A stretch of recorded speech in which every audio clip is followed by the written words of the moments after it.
De um lado, o ápice da narrativa de super-heróis, consequências, sacrifícios, um universo inteiro em jogo. Do outro, o Jesus da Marvel.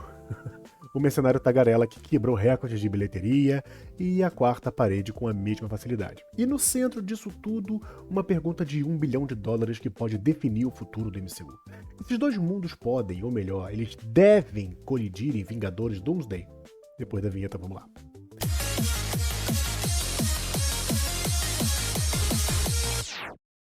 Salve, meus nerds, sejam bem-vindos ao Migrante Nerd. Deixa aí o seu like, porque no final você vai acabar se esquecendo. Vamos colocar aqui as cartas na mesa. Vingadores Doomsday não é só mais um filme, não é pra ser só mais um filme.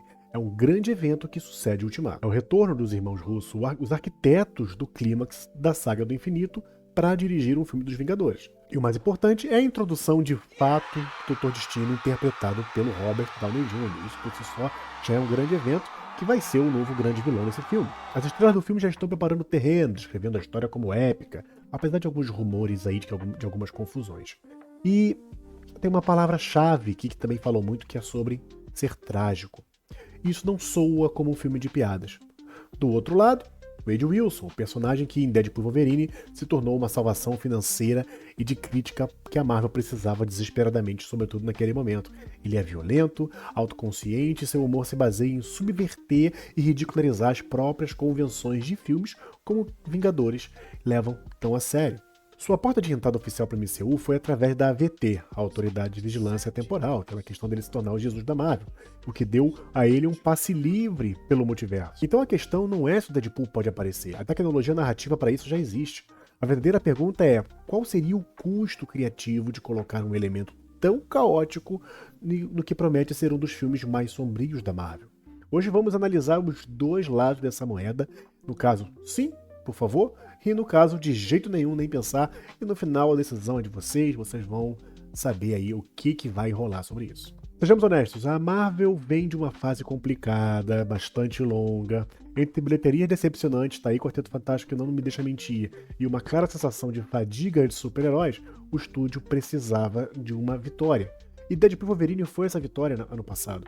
Com mais de $1,3 bilhões arrecadados, tornou-se o filme para maiores de 18 anos de maior bilheteria de todos os tempos, não estou falando apenas de filmes de heróis. Colocar Deadpool e Doomsday não é apenas uma boa ideia, é uma pólice de seguro de bilheteria. A presença dele gera um marketing viral instantâneo e atrai público de todos os cantos.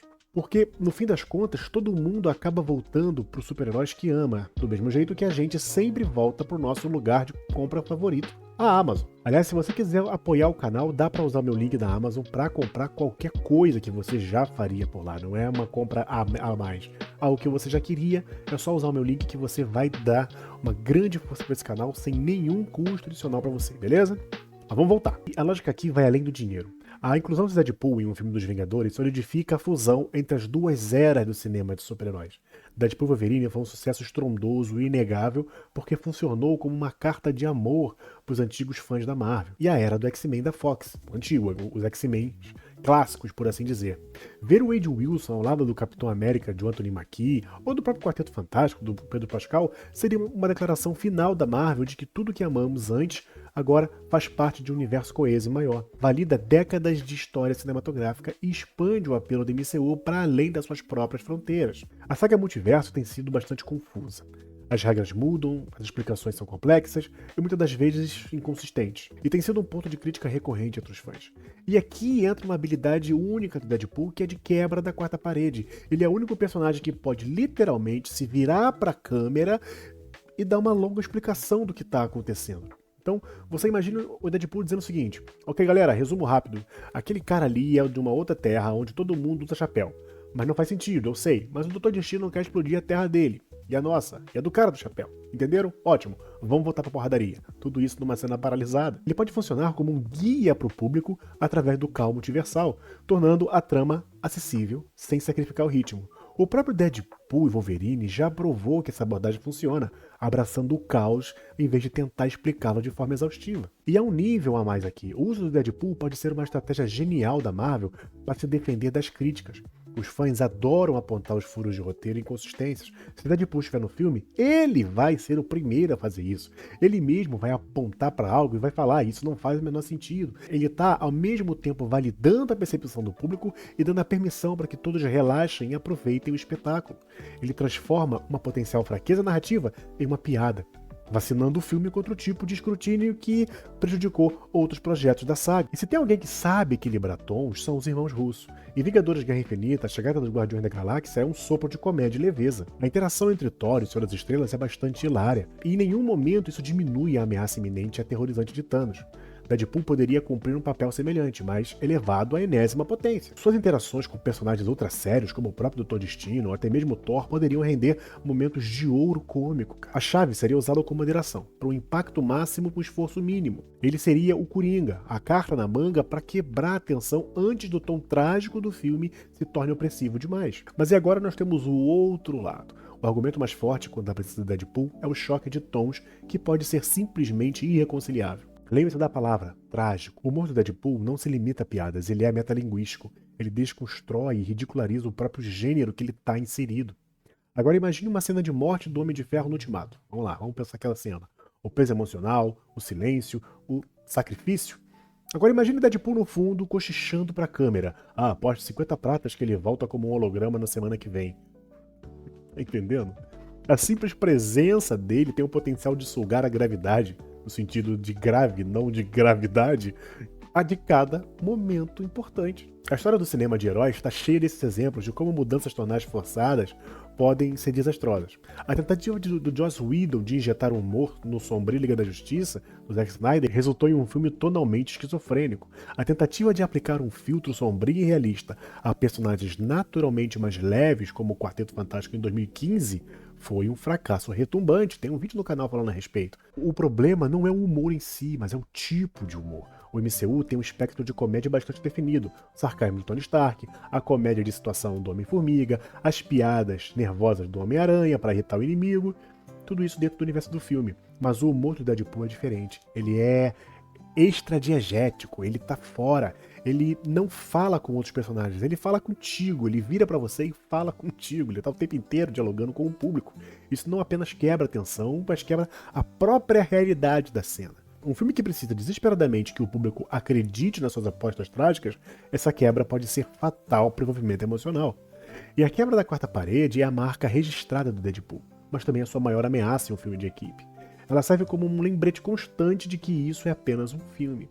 Em um filme solo, onde as apostas são centradas na jornada pessoal do Wade, isso funciona, mas em Doomsday a aposta é só a sobrevivência de múltiplos universos. Se o público for constantemente arrancado da imersão por uma piscadela para a câmera, a ameaça do Doutor Destino perde todo o seu peso. O próprio Ryan Reynolds já expressou dúvidas sobre a ideia do Deadpool se juntar oficialmente aos Vingadores, afirmando que isso seria o fim para o personagem, pois realizaria seu maior desejo e eliminaria seu conflito interno de querer pertencer. E vamos falar de logística. Doomsday já tem um elenco gigantesco. Mais de 26 atores foram confirmados só no anúncio inicial das cadeiras.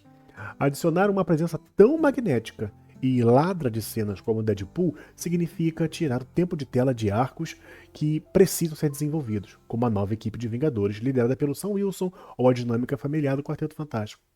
Há outros problemas. Encaixar Deadpool em um filme de Vingadores, que provavelmente terá uma classificação indicativa mais branda para atingir o maior público possível, a Marvel teria que castrar o personagem. Sem a violência gráfica e a linguagem explícita, principalmente a linguagem, teríamos uma versão diluída de Deadpool que não agradaria nem aos seus fãs mais fervorosos e nem se encaixaria de forma natural com o resto do elenco. No final das contas, essa questão reflete um dilema fundamental para Marvel Studios hoje. De um lado, a lógica comercial, o poder da bilheteria comprovado de Deadpool, sua imensa popularidade e a sua capacidade única de ser um guia meta para o público.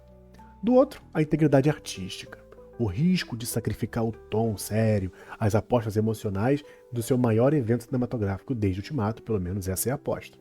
Claro que existe um meio termo, uma aparição mínima, quase que um cameo no estilo do Stan Lee, uma cena pós-crédito para poder preparar o terreno para Guerras Secretas, que pode ter um tom mais caótico e aí mais adequado para o Deadpool, ou até mesmo uma versão que faz a piada sobre as próprias restrições da classificação indicativa, transformando a censura em mais uma piada de metalinguagem. A decisão final reflete o próprio estado da Marvel. Eles devem apostar no seguro, no sucesso garantido do Mercenário Tagarela, mesmo que isso arrisque a alma do seu universo, ou devem manter a fé na fórmula que levou ao Ultimato, preservando a seriedade e a tragédia a todo custo. A verdade é que não há uma resposta fácil aqui. E é por isso que a pergunta não é para mim, mas é para vocês. O que vocês fariam se estivesse na cadeira do Kevin Feige? Deadpool deve estar em Doomsday? Deixa aí sua batalha nos comentários aqui, a gente vai discutindo a respeito, beleza? Espero você no próximo vídeo. Forte abraço.